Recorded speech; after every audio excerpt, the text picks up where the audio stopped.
Intro.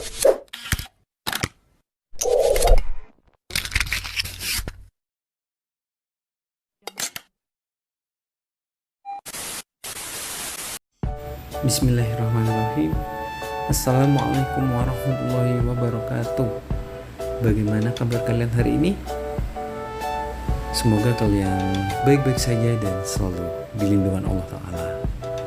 Baik, hari ini kita akan belajar tema 7, subtema 2, muatan bahasa Indonesia. Pesan dari teks pidato.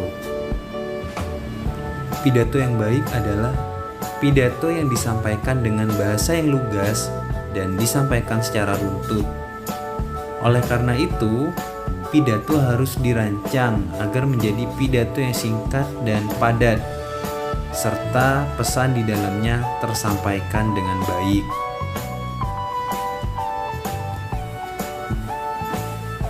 Pesan dari pidato yang disampaikan biasanya diucapkan oleh orator dengan penekanan atau intonasi suara tertentu.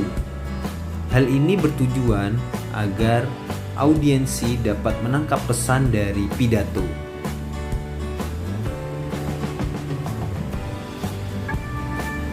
Langkah-langkah membuat teks pidato. Kamu sudah memahami bagian-bagian dalam teks pidato. Kamu juga sudah memahami cara membuat kerangka pidato. Kerangka pidato dibuat untuk memudahkan kita menyusun teks pidato. Setelah kamu memahami kerangka teks pidato, barulah kamu dapat membuat teks pidato.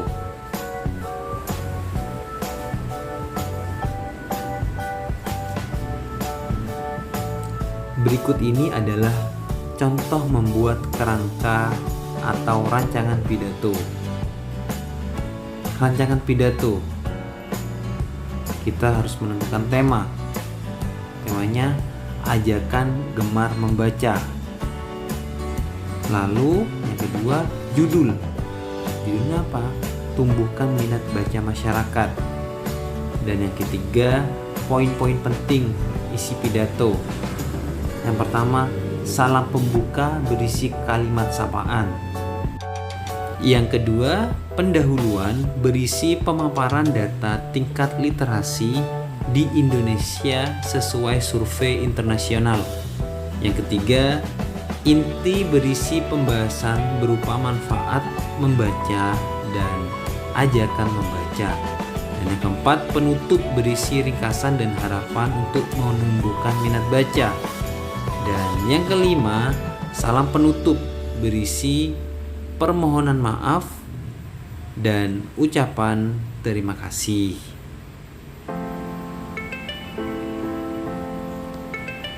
Itu tadi poin penting isi pidatonya. Berikut ini adalah langkah-langkah membuat teks pidato.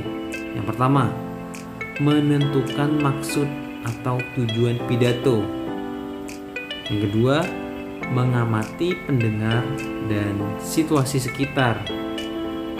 Yang ketiga, memilih topik pidato yang sesuai.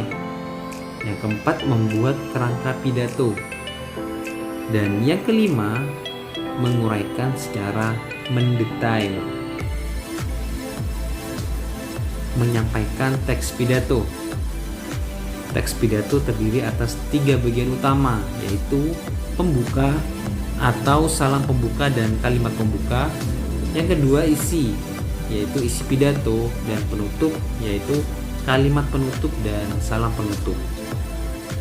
Pada bagian isi pidato merupakan inti dari teks pidato yang berisikan topik secara lengkap, serta beberapa ajakan, seruan, ataupun kalimat-kalimat penyemangat yang berhubungan dengan topik pidato.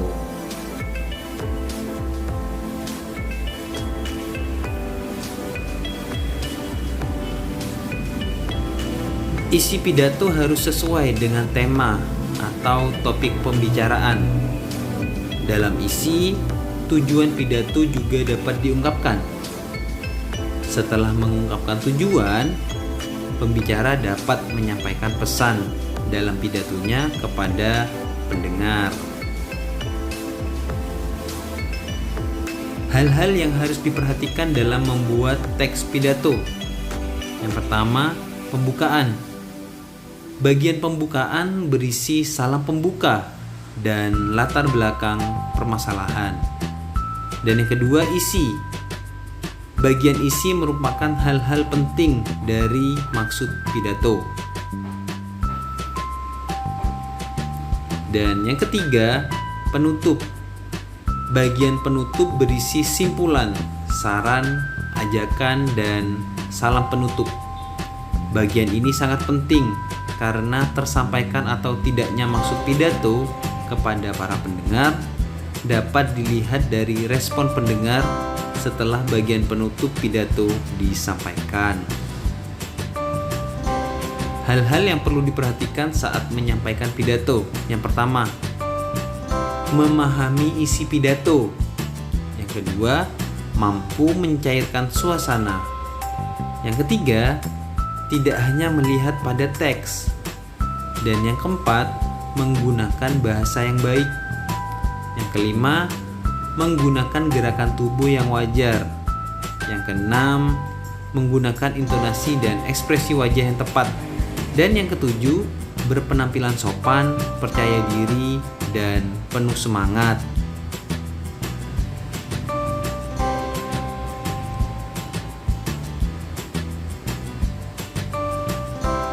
Menyimak teks pidato. Isi pidato akan dipahami jika kita menyimak pidato. Kita harus memperhatikan pembicara ketika sedang menyampaikan pidato. Dengan begitu, kita dapat memahami informasi yang disampaikan dalam pidato.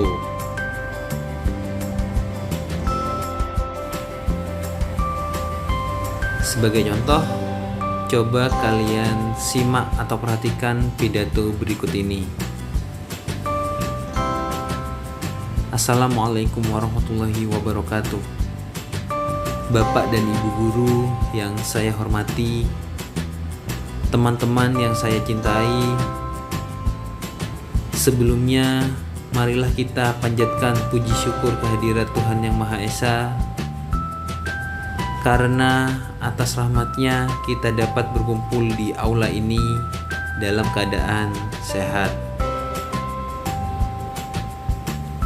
Pada kesempatan ini saya akan menyampaikan pidato singkat tentang pentingnya gotong royong. Budaya gotong royong memiliki nilai-nilai positif yang harus kita lestarikan.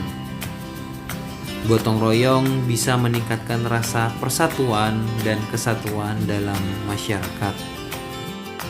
Dengan gotong royong, pekerjaan pun akan cepat selesai. Budaya gotong royong juga menjadi perdamaian bagi masyarakat Indonesia yang memiliki beragam suku, agama, dan ras. Namun, seiring perkembangan zaman, budaya gotong royong sedikit demi sedikit mulai menghilang.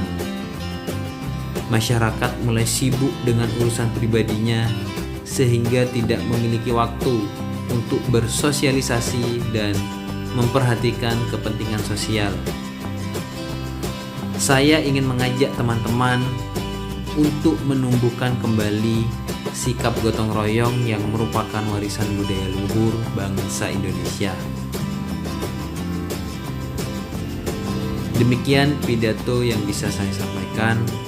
Apabila ada kesalahan kata atau kalimat yang kurang jelas, saya mohon maaf. Atas perhatiannya, saya ucapkan terima kasih. Wassalamualaikum warahmatullahi wabarakatuh. Baik, berikut contoh ya, contoh pidato singkat. Mungkin itu saja untuk materi kali ini. Kurang lebihnya Ustadz mohon maaf. Untuk presensi kalian tulis di kolom komentar, dan untuk tugas-tugasnya bisa lihat di link deskripsi. Sekian, wassalamualaikum warahmatullahi wabarakatuh.